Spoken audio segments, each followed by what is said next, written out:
শিক্ষামন্ত্রী ডক্টর আনাম এহসানুল হক মিলন বলেছেন, পৃথিবীর বিভিন্ন প্রান্ত থেকে মানুষ বাংলাদেশে পড়াশোনা করতে আসবে, তাই দেশে সেভাবেই বিশ্ববিদ্যালয় তৈরি করা হচ্ছে। দুপুরে সদর উপজেলা অডিটোরিয়ামে নওগাঁ বিশ্ববিদ্যালয়ের শিক্ষা কার্যক্রমের উদ্বোধন অনুষ্ঠানে প্রধান অতিথির বক্তব্যে তিনি এসব কথা বলেন। শিক্ষামন্ত্রী বলেন, বিএনপি জাতিকে সুশিক্ষিত করার দায়িত্ব পেয়েছে।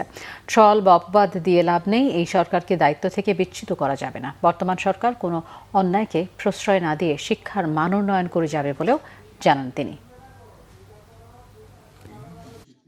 আমরা এসেছি এই জাতিকে সুশিক্ষিত করার দায়িত্ব পেয়েছি।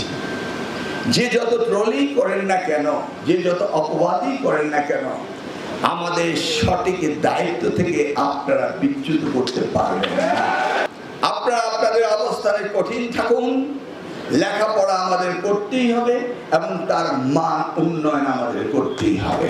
তা ভাবনাকে বাদ দিয়ে উচ্ছৃঙ্খল কথা বলে সমাজকে উস্কানি দিতে চায়, এতে আমাদের এই তরুণ প্রজন্ম তাকে ব্যর্থ করে দিবে।